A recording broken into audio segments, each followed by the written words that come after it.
I drove out to Oklahoma expecting silence.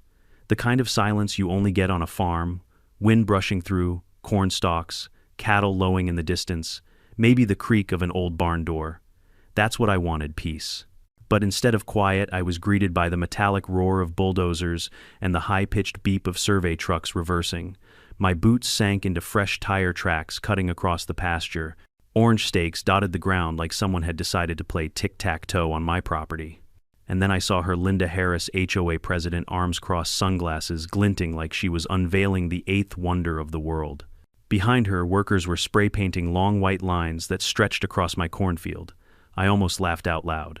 What's next? Linda direct, flights to Dallas, right behind my barn. That was the moment I realized this wasn't just another HOA project. This was a full-blown runway on my land. And trust me, they had no idea who they were messing with. Before we dive into this madness, drop a comment with where you're watching from and what time it is. I want to see how far this HOA drama reaches.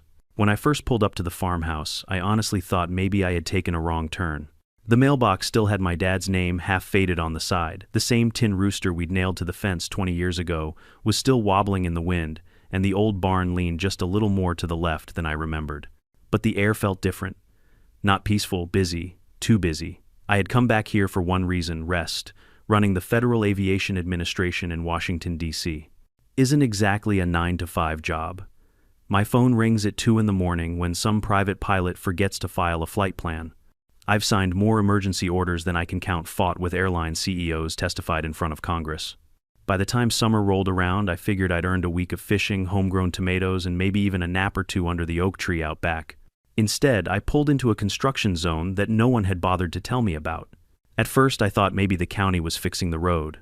Oklahoma soil has a way of cracking asphalt wide open like a broken eggshell. But when I saw orange cones inside my pasture right next to the cattle pen, my gut told me this wasn't county business. This was HOA business. And that's the worst kind of business there. Island. I parked my truck, got out, and leaned against the hood, just taking it all in. A couple of guys in neon vests were pounding stakes into the ground. Another one held a clipboard, nodding like he was the architect of the next Pentagon. They barely glanced at me, as if I was just another piece of furniture in their grand design. That's when I heard the voice I'd been dreading, Linda Harris. If arrogance had a ringtone, it would be Linda's voice.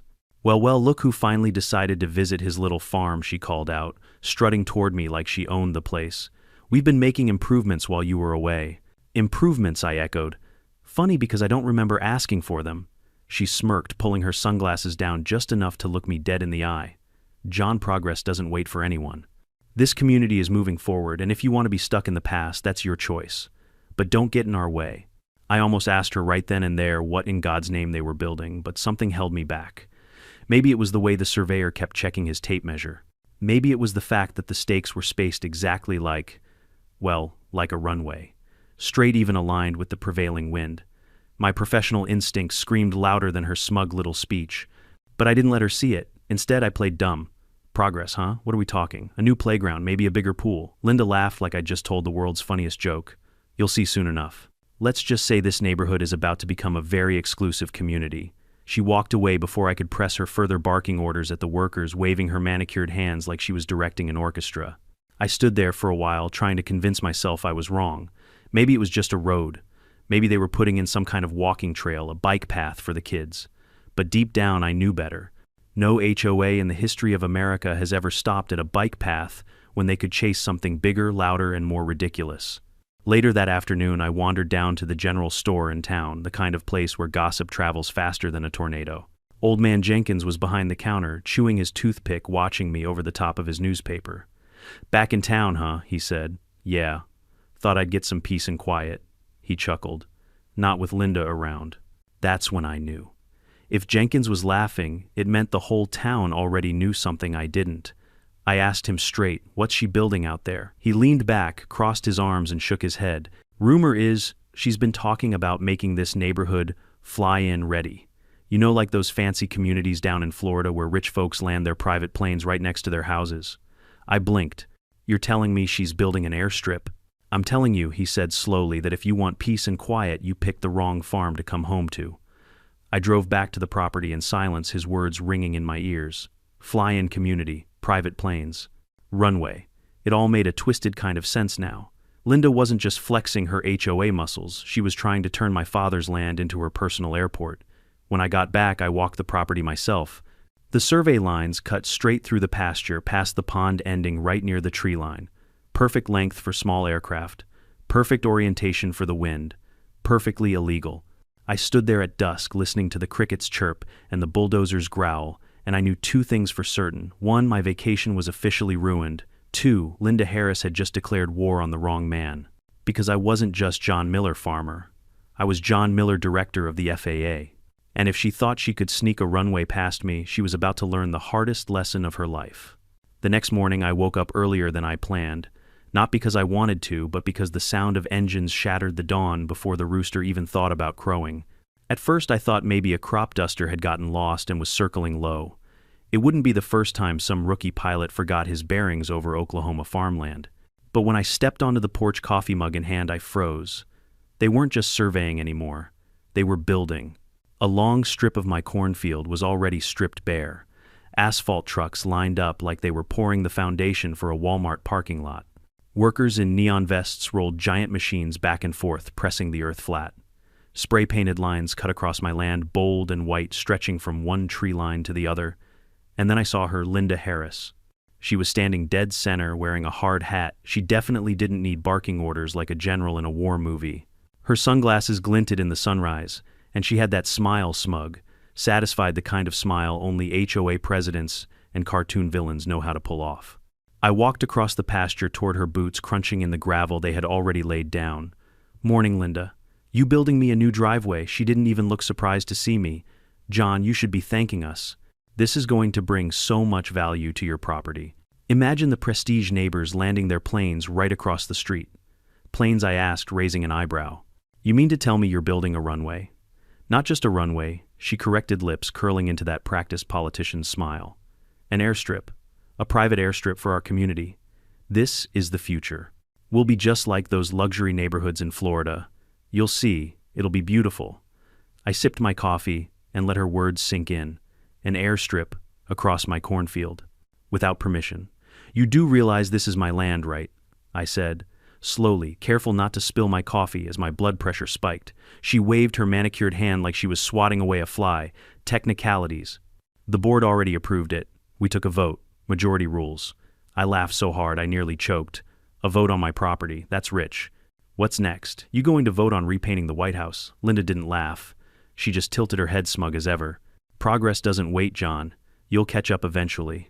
I looked past her at the crew. Asphalt was already being poured, black steam rising in the morning air.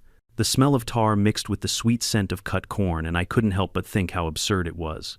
My father had spent 40 years raising crops here, and now Linda was trying to raise aircraft. I turned back to her. "Linda, let me spell it out for you. You can't just build a runway wherever you feel like it.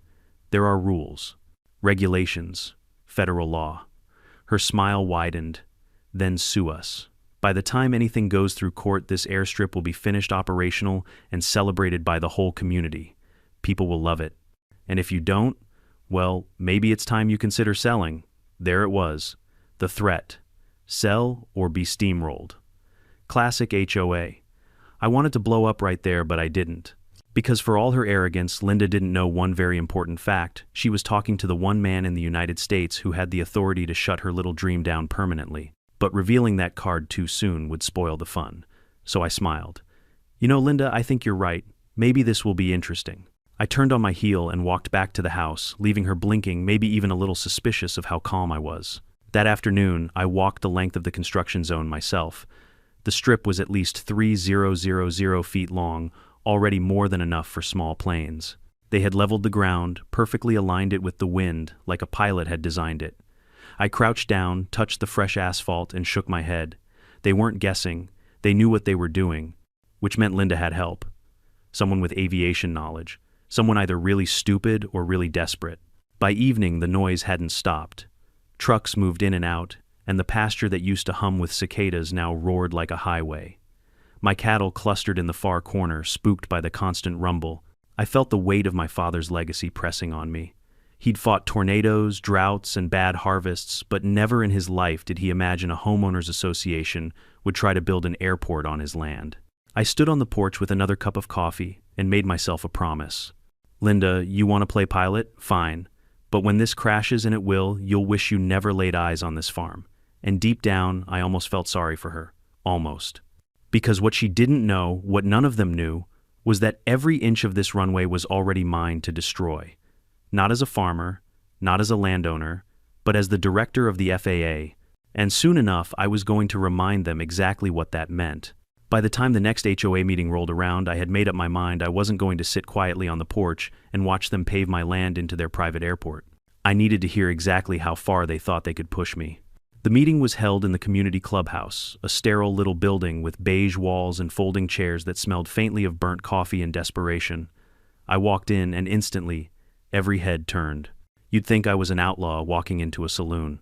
Some nodded politely. Others whispered. But Linda Harris, she beamed like she'd been waiting for this showdown all week. John Miller, she announced, clapping her hands together. Glad you could finally join us. We were just discussing our community's bright new future.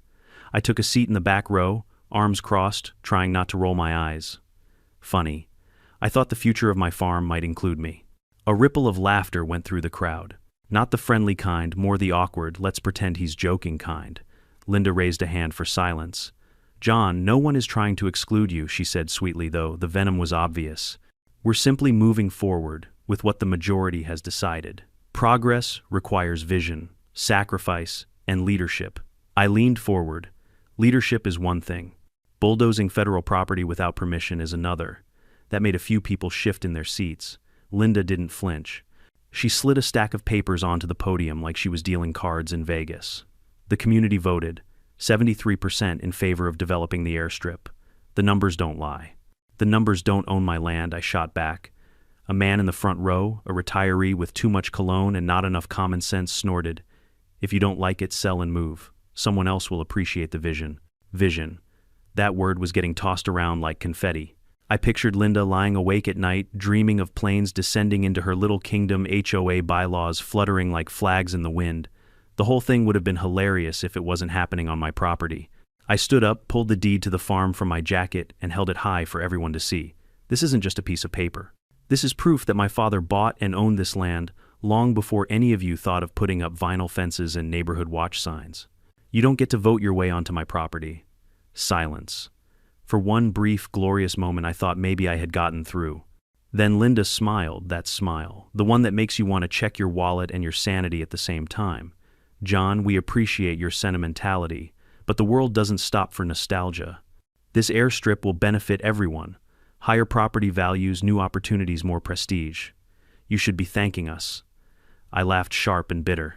Prestige, you're pouring asphalt across a cornfield. This isn't prestige, it's insanity. That broke the tension. Half the room chuckled. A few even clapped softly as if they'd been waiting for someone to say it. But Linda slammed her hand on the podium. Enough! Her voice cracked like a whip. This project is happening. And if you don't cooperate, we will fine you for every obstruction, every delay, every so-called violation you cause. The HOA has authority, Mr. Miller, and you will respect it. I stepped closer to the podium, lowering my voice, but making sure everyone could hear. Linda, let me explain something. You might be able to bully neighbors into repainting mailboxes or cutting their grass a half-inch shorter, but when it comes to airspace and runways, you're not in charge. Not even close. Her eyes narrowed. For the first time, a flicker of uncertainty crossed her face. Is that a threat, she asked? No, I said, smiling coldly. That's a fact. The room buzzed. People leaned toward each other, whispering. Linda banged her gavel on the table like she was presiding over a courtroom. Meeting adjourned, everyone out. Chairs scraped against the floor as people shuffled out, whispering louder now. Some avoided my gaze. Others gave me the tiniest nods of encouragement, like maybe they were tired of Linda's reign but too scared to say it. I didn't move. I just stood there, staring at her, waiting. She finally looked up, her face tight. You're making a mistake, John. We're too far along. The runway will be built. The community wants it. You can't stop us. I tucked the deed back into my jacket. We'll see. Then I turned and walked out, leaving her fuming behind the podium, clutching her papers like they could somehow shield her from reality. Out in the parking lot, the summer air was thick with heat, and the faint smell of fresh asphalt drifting from my farm. I slid into my truck, sat there for a moment, and let out a long breath. They thought they had me cornered. They thought a vote and a few trucks could steamroll me into submission. What they didn't know, what Linda, in all her arrogance, couldn't begin to imagine, was that I wasn't just John Miller, the farmer's son. I was the man who signed the papers, who held the authority, who decided whether runways lived or died in this country. And she had just declared war on the director of the FAA. If I thought Linda Harris and her merry band of clipboard warriors would back off after the meeting, I was dead wrong. If anything, my defiance only fueled her obsession. Within days, the HOA turned my life at the farm into something between a construction zone and a battlefield. The first salvo came in the form of a letter, an official notice of violation tucked neatly under my front door like some kind of junk mail from hell. In bold letters, it claimed I was obstructing community progress by leaving farm equipment too close to the development site. Translation: I had parked my tractor in my own field. I crumpled the paper, tossed it straight into the trash, and muttered, "Obstruction, lady, this is called farming." But that was just the warm-up. By the next morning, the bulldozers were back, roaring louder than church bells on Sunday. They didn't even bother with courtesy hours. At 6 a.m., they were flattening ground so close to my barn that the windows rattled. Dust rose into the air like a sandstorm, coating the porch, the cattle troughs, and my morning coffee before I could even take a sip. The cattle panicked, charging to the far end of the pasture. My dog barked until he was hoarse. I stood on the porch, arms crossed, watching the chaos unfold. That's when Linda strutted into view, heels clicking on gravel like she was walking a runway, pun intended. "Morning, John," she shouted over the din of engines. "Beautiful, isn't it? Progress in motion." I raised my cup. "You call this progress? My cows call it a nervous breakdown." She ignored me, of course. She always did. She turned to her workers and clapped her hands. "Faster, we're on schedule, schedule." The word hit me like a dart. This wasn't some half-baked idea anymore. Linda had a timeline. She was pushing hard, maybe even hoping to finish before anyone could stop her. Later that day, another letter arrived, this time threatening fines. According to the HOA, I owed them $500 for failure to comply with development guidelines. Development guidelines. On my own land. I laughed so hard, I nearly tore the paper in half. But the harassment didn't stop with letters. No, Linda turned it into theater. Every afternoon, she drove past in her shiny black SUV, slowing down just enough to roll her window down and smirk. Still resisting John, she'd call out like it was a game show. One evening, I found a brand new sign hammered into the edge of my property: Future HOA Runway, Private Use. The letters gleamed in bright blue paint as if mocking me. Beneath it, smaller text read, "Opening soon, exclusive access." I ripped the sign out of the ground and tossed it into the back of my truck. But the image burned in my mind. Linda wasn't bluffing anymore, she was advertising. That night, I sat at my father's old kitchen table, papers spread out before me. Deeds, photographs, videos of the construction, copies of the letters. The farmhouse smelled faintly of coffee and frustration. I could almost hear my father's voice saying, "Don't let them push you, son. Miller land is Miller land." But I wasn't just a Miller. I was also director of the FAA. And Linda was practically writing me a handbook on how to bury her project. Still, I didn't reveal my secret. Not yet. Because there's something deeply satisfying about letting an enemy dig their own grave while they laugh at you. Days blurred into a routine of harassment. More letters, more noise. One morning I woke to find bright orange cones lined up across my driveway, blocking me from leaving.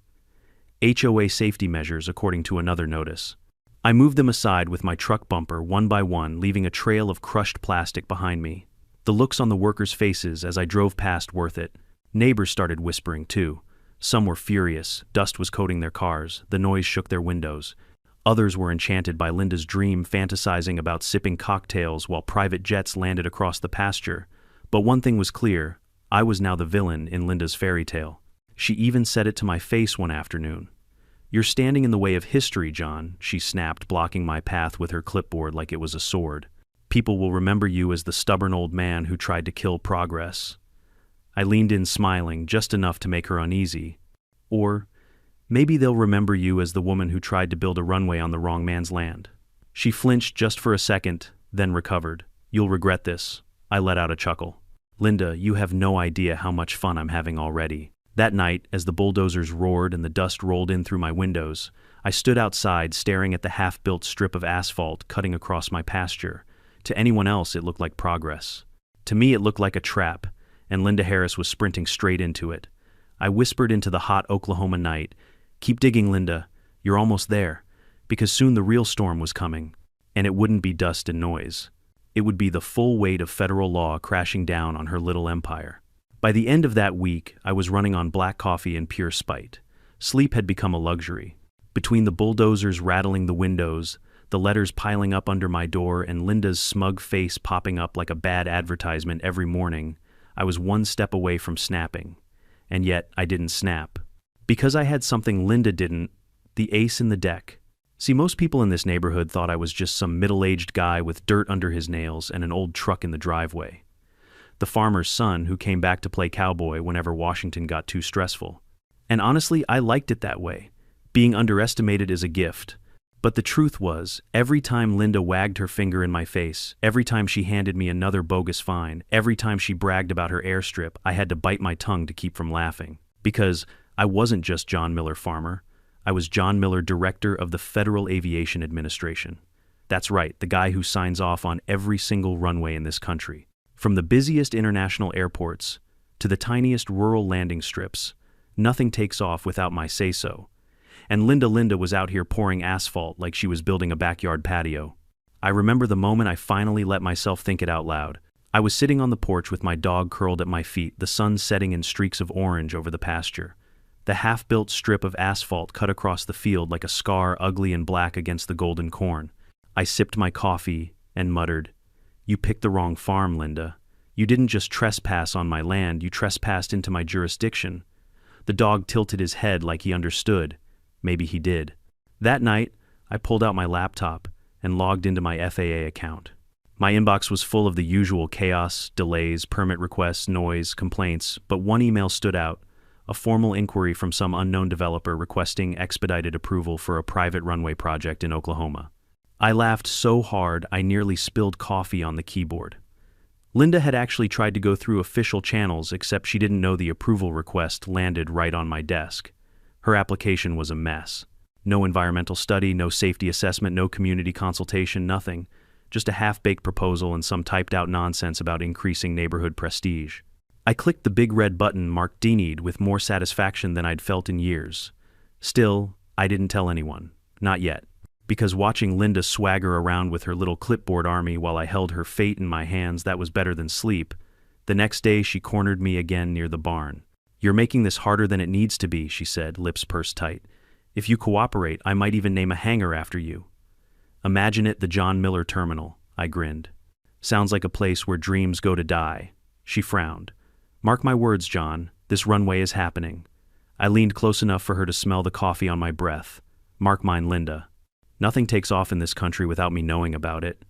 She blinked, confused, then forced a laugh. "You think you can stop progress with paperwork?" "No," I said. "I can stop it with the law." Her smile faltered just for a second, a tiny crack in the armor. I walked away before she could recover. That evening, I started building my case.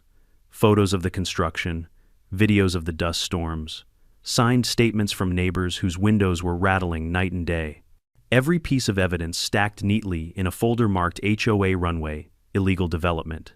And then I called a friend in Washington, a man who owed me a favor. "Listen, I said I've got a rogue HOA trying to build an unapproved airstrip on private land. They're about a week from pouring the full surface. I need a cease and desist ready to go." He chuckled on the other end. "You're kidding, I wish I was." "All right, I'll draft it. Just give the word when you want it delivered." I closed the laptop, leaned back, and exhaled. For the first time since I'd arrived, I felt calm. Because now it wasn't just me versus Linda. It was Linda versus the entire federal government, and spoiler alert, the government wins that fight every single time. The next morning, I walked the edge of the construction site, camera in hand. Workers eyed me nervously, whispering behind their hard hats. Word had spread that I wasn't just some farmer. Rumors fly fast in small towns, and the whispers were getting louder. "Isn't he FAA? Doesn't he work for the government?" Linda tried to drown it out with bravado. She showed up in her SUV window down, sunglasses on. "Hope you're enjoying the show," she called. I smiled, snapping another photo. "Oh, I am. Front row seat." Inside, I was grinning ear to ear. Because little did she know the curtain was about to drop on her entire production. I looked out at the half-built strip of asphalt, the machines rumbling, the workers sweating in the Oklahoma sun, and I whispered to myself, they think they're building a runway. But really, they're building a case file. And soon that case file was going to land on Linda's desk like a bomb. By this point, the game had shifted. Linda Harris still thought she was running the show, parading her workers around like she was building the next Dallas-Fort Worth, but I knew better. She wasn't building a runway, she was building her own downfall. All I had to do was make sure every nail, every gallon of asphalt, every ounce of dust was documented. So, I became a man with 2 jobs, farmer by day, investigator by night. The first step was cameras. I drove into town, bought half a dozen motion-activated trail cams from the sporting goods store, and planted them around the farm like Easter eggs. One by the cattle gate, another by the pond, a third tucked into the oak tree overlooking the half-built strip. By the end of the week, I had hours of footage: bulldozers tearing up my pasture trucks, hauling in gravel workers, hammering signs into the ground that screamed private airstrip. It was more incriminating than any confession Linda could ever give. But video wasn't enough. The FAA doesn't just deal in pictures, we deal in paperwork. So I started collecting witness statements. My neighbor, old Mrs. Thompson, was the first to sign. Her house sat less than half a mile from the strip, and she hadn't had a quiet night's sleep in weeks. My windows rattle so bad I thought a tornado was coming, she grumbled, signing her name with a shaky hand. Then there was Mark, a young father down the road. He complained about his kids waking up at 2 in the morning from the noise. I didn't move to the country to raise my kids next to an airport, he said, slapping his signature on the form like he was slapping Linda herself. By the time I was done, I had a stack of testimonies thick enough to make any lawyer smile.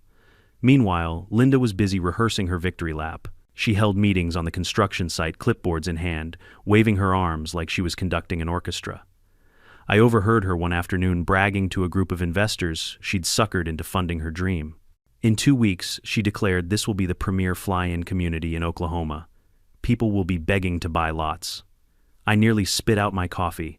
Lots. She was already trying to sell real estate based on a runway she didn't even legally own. That gave me an idea, let her keep talking. The more she bragged, the bigger the rope she wrapped around her neck. I showed up at the next community gathering with my phone recording in my shirt pocket. Sure enough, Linda didn't disappoint. She strutted onto the makeshift stage, microphone squealing, and announced, our HOA airstrip will be operational by the end of this month.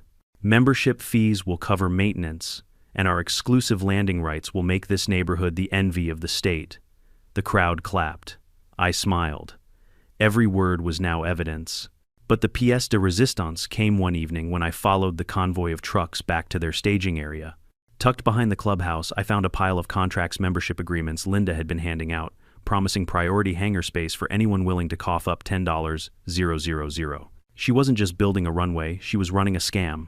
I took photos of everything. Every page, every signature, every fake promise. By the time I was done, my case file looked less like a complaint and more like a federal indictment. Still, I knew timing was everything. If I shut her down too soon, she'd cry, foul, spin it as government overreach, maybe even rally sympathy. No, I needed her to go big to plan her grand reveal. That way, when I pulled the rug out from under her, the crash would echo all the way to Washington. So I waited, and the opportunity came faster than I expected.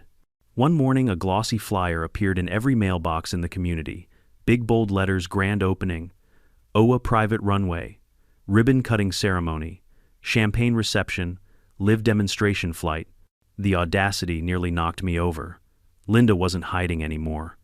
She was inviting the whole town to watch her crown herself Queen of the Skies.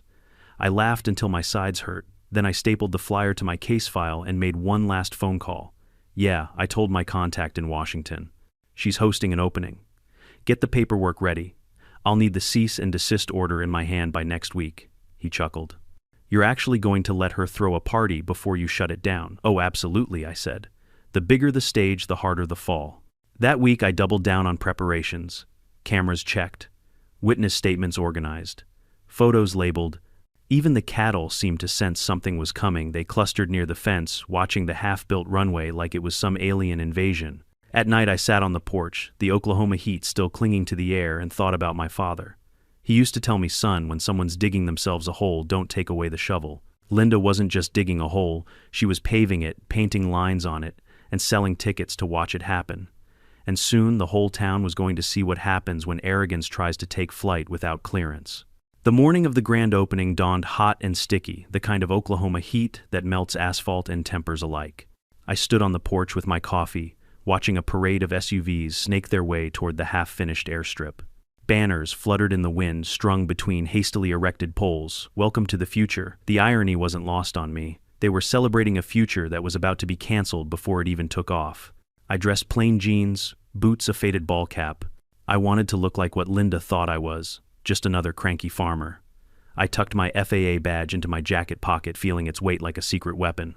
By the time I reached the site, it looked less like a construction zone and more like a county fair. Folding chairs lined up in neat rows. A red ribbon stretched across the blackened strip of asphalt. There was even a table of champagne flutes sweating in the heat, as if bubbles could distract from the stench of tar. Neighbors milled around, some genuinely excited, others whispering behind their hands. Investors in suits fanned themselves with the glossy brochures. Linda had printed brochures that promised exclusive air access, premium hangar space, and sky-high property values. And then there was Linda. She strutted across the stage in a crisp white blazer, microphone in hand, her sunglasses reflecting the crowd like a pair of mirrored shields. Behind her, a banner read HOA Private Runway, Opening Day. She tapped the mic, cleared her throat, and let that voice of hers, half charm, half command, spill out across the pasture. Ladies and gentlemen, today marks a new chapter in our community's history. No longer are we just another neighborhood in Oklahoma. No, we are pioneers, visionaries, leaders in progress. The crowd applauded, some half-hearted, some a little too enthusiastic. Linda continued, her voice swelling with each phrase. This runway will put us on the map. Imagine the convenience, our friends, our families, our business partners flying in, directly bypassing crowded airports. Imagine the prestige of living in a fly-in community. Today we join the ranks of the elite. I almost choked on my laughter. Elite. She had bulldozed my cornfield and poured half-baked asphalt, and she thought she was building LaGuardia. Linda raised her champagne flute. To progress, to vision, to the future of our neighborhood. Glasses clinked, cameras flashed. Investors smiled like they'd just bought beachfront property in Arizona. But the grand finale was yet to come. With a dramatic flourish, Linda gestured to the sky. And now, to christen our new runway, we welcome our first demonstration flight, heads turned upward. Sure enough, a small twin-engine plane circled above, dipping its wings in salute. The crowd oohed and ahead as it lined up with the strip. Linda spread her arms wide, soaking in the applause. History is landing here today, that was my cue. I stepped forward from the crowd, the hot sun beating down on the brim of my cap. My boots crunched on the gravel as I made my way toward the stage. At first no one noticed. Then whispers spread, neighbors nudging each other, investors frowning. By the time I reached the ribbon, all eyes were on me. Linda, I called out, my voice steady. You might want to hold off on the champagne. She blinked, thrown off for the first time all day. John, this isn't the time. Actually, I interrupted, pulling the badge from my pocket, holding it high for everyone to see. This is the perfect time. Gasps rippled through the crowd. Cameras zoomed in. The FAA emblem gleamed in the sunlight. My name is John Miller, I said loud enough for the circling plane to hear, and I am the director of the Federal Aviation Administration. And as of this moment, this runway is officially shut down. For a heartbeat, silence hung heavy in the air. Then chaos erupted. Investors started murmuring angrily, flipping through their glossy brochures, as if the fine print might save them. Neighbors gasped, some whispering. I knew it. Others stared at Linda like she had just sold them swampland. Linda's face turned the color of the asphalt beneath her feet. You can't do this, she stammered, her microphone squealing. I smiled, calm as a Sunday preacher. Linda, I'm literally the only person who can. The plane above dipped lower, lining up with the strip. I raised my hand, gestured to the sheriff's deputies I'd briefed earlier. They waved their signals, radios crackling. The pilot banked hard, engines roaring as the plane veered off and climbed back into the sky. The crowd gasped again, some covering their ears, others shielding their eyes from the sudden blast of wind. The sound of that aborted landing was sweeter than any symphony. Linda dropped her microphone, scrambling to save face. This is a misunderstanding. We have approvals, we have investors, this is progress. I stepped closer, voice steady, almost kind. No, Linda. This is illegal construction, federal violation, and fraud. And it ends today. The deputies moved in, confiscating paperwork, snapping photos of the site. The cameramen from the local news captured every second Linda's trembling hands. The ripped ribbon, the abandoned champagne glasses sweating in the sunday. Neighbors started clapping. First a few, then a dozen, then the whole crowd. The sound swelled, a wave of applause rolling over the site like thunder. I stood there, badge in hand, watching Linda's empire collapse in front of her investors, her neighbors, her own workers. And I couldn't help but think this was better than coffee. Once the applause died down, the chaos began. Investors stormed toward Linda Harris, waving contracts in her face. Cameras from the local news crew swarmed the stage, shoving microphones toward her mouth. Her carefully rehearsed speech about vision and progress was now drowned out by questions like, "Did you know this project was illegal, and how much money did you collect from residents?" Linda's composure cracked. She yanked off her sunglasses, her eyes darting like a cornered animal. "This is all a misunderstanding," she stammered.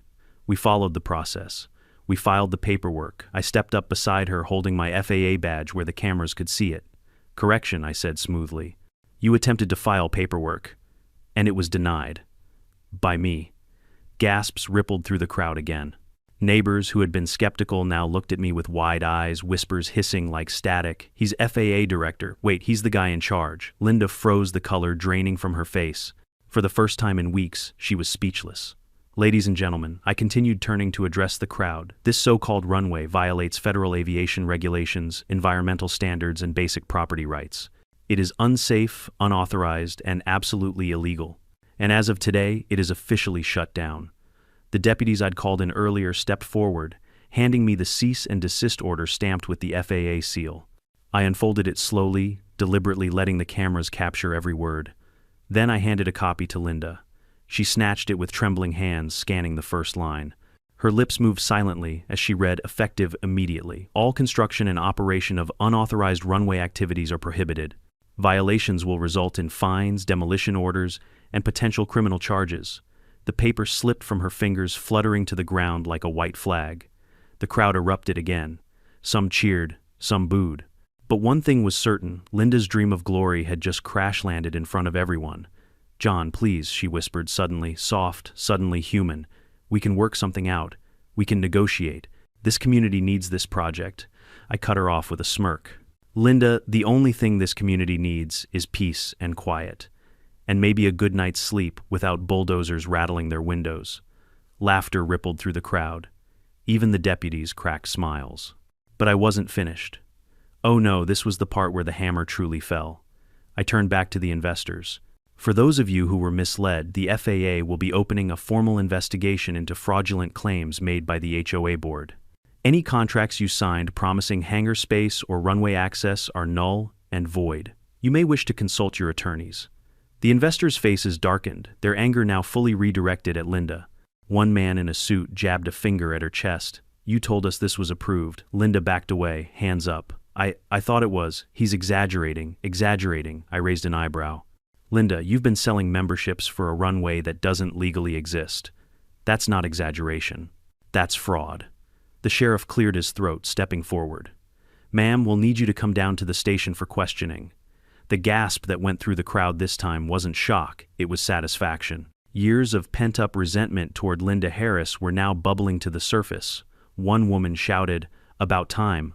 Another man called out, "Check her books. She's been pocketing our HOA fees for years." Linda spun desperate. "No, you don't understand. This was for all of us." For progress, I shook my head. "No, Linda. This was for you, your ego, your pride. And now it's over." The deputies escorted her toward the SUV she'd driven in. She resisted, sputtering excuses, but the cameras caught every second.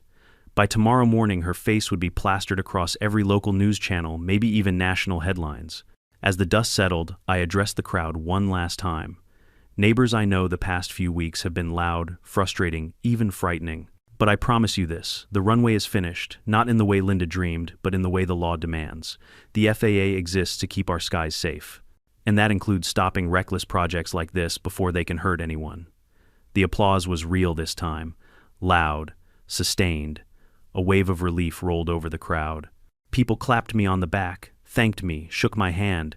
Even the kids, still covering their ears from the aborted plane flyover, smiled like they knew a villain had just been vanquished. I bent down, picked up the champagne flute Linda had abandoned on the stage, and held it high. "To peace and quiet," I said. The crowd laughed and cheered again. And for the first time since I'd returned to the farm, I felt the tension lift. The runway was dead. The scam was exposed. And Linda Harris, queen of the HOA, had just been dethroned in spectacular fashion. But deep down I knew this wasn't quite the end. There were still lawsuits to be filed, fines to be collected, and damage to repair. Still, as I walked back across the pasture, the setting sun painting the sky in gold, I allowed myself a small smile, because today justice had landed exactly where it belonged. And Linda, she had just taken the roughest landing of her life. The days following the so-called grand opening felt like a storm clearing after weeks of choking dust. For the first time in months, the air over my father's farm was quiet again. No bulldozers rattling the earth. No survey crews staking flags like they were conquering territory. Just whine through the corn cattle grazing in peace and the cicadas starting up their nightly chorus. It felt like the land was breathing again. But for Linda Harris, the storm was only just beginning. The very next morning, the local news aired footage of her meltdown on live TV. The headline was brutal: HOA president exposed in illegal runway scheme. The clip of me holding up my FAA badge replayed on a loop right alongside Linda stammering, "This is a misunderstanding." By noon, the video had gone viral on social media. Memes popped up with captions like "Runway," more like "Runaway." Neighbors who once feared Linda now found their voices. At the emergency HOA meeting that weekend, members lined up at the microphone to air grievances she had buried for years. One accused her of pocketing landscaping fees. Another claimed she fined them for a mailbox color that wasn't even against the rules. By the end of the meeting, the board voted unanimously to remove her as president. I didn't attend. I had no desire to sit through another one of their circuses, but I heard the cheer that went up when the gavel came down. Meanwhile, the FAA investigation moved swiftly. The cease and desist order had frozen all activity, and the legal team in Washington wasted no time piling on the charges. Unauthorized construction, environmental violations, fraudulent claims. Each one came with fines that could bankrupt a small corporation, let alone a suburban HOA. Investors scrambled to salvage what they could. Some threatened lawsuits. Others simply disappeared, pretending they'd never touched Linda's pet project. But the contracts, the glossy brochures, the video of Linda bragging about exclusive air access, all of it was in my file, and all of it was now evidence. As for the runway itself, demolition crews arrived within a week. They tore up the half-laid asphalt, hauled away the debris, and filled the scar in the field with fresh soil. By the time they were done, the land looked almost normal again, except for the faint black lines still peeking through the dirt like the ghost of Linda's failed dream. I stood there one evening, hands in my pockets, watching the sunset glow over the patched earth. My father would have shaken his head, maybe laughed, maybe cursed. But I knew one thing for sure: he would have been proud that the farm had survived, just like it always had. The neighbors stopped by more often after that. Mrs. Thompson brought over a pie to thank me for the first quiet night's sleep she'd had in months. Mark from down the road offered to help mend the fence where the bulldozers had knocked it loose. Even old man Jenkins, never one for sentiment, tipped his hat and muttered, "Good work, son. About time someone clipped Linda's wings." I appreciated it, but I didn't do it for thanks. I did it because it was the right thing. Because no one, not even the most arrogant HOA president in Oklahoma, gets to bulldoze their neighbors' lives for the sake of ego. And yet I couldn't resist a little irony. Sitting on the porch with my dog at my feet, I chuckled to myself. All I wanted was a week off, I said out loud. Instead, I ended up shutting down the shortest-lived airport in America. The dog wagged his tail. Maybe he got the joke. In the weeks that followed, life settled back into a rhythm. I mended fences, replanted corn, and even managed to sneak in that nap under the oak tree I'd been dreaming about. But every time a plane passed high overhead, glinting silver in the sunlight, I thought about Linda Harris. Somewhere she was probably still fuming, still convinced she'd been robbed of her legacy. Too bad for her, the only thing that ever really took off was her arrogance, and it crash-landed faster than she could say progress. At the end of the day, this story isn't just about an HOA trying to build a runway. It's about something bigger: pride, greed, and the blindness that comes from believing rules don't apply to you. Linda Harris thought she could bulldoze her way to prestige, that she could shout down opposition, that a majority vote could override common sense. But the truth is simple. No amount of arrogance can outfly reality. Life has a way of humbling us. Sometimes it's a failed project, sometimes it's a confrontation we never expected, sometimes it's a reminder that power without responsibility always collapses. My father used to tell me, "Son, land remembers. It knows who respects it and who abuses it." Watching the bulldozers tear up the runway, I realized he was right. To anyone listening who's ever faced a bully, whether it's an HOA president, a boss, or even a neighbor, remember this: you don't have to shout the loudest to win. Sometimes patience, preparation, and truth are the sharpest weapons you can carry. So tell me in the comments, have you ever dealt with someone like Linda Harris? How did you handle it? And if you enjoyed this story, hit that subscribe button, because trust me, there are plenty more HOA dramas waiting to take flight.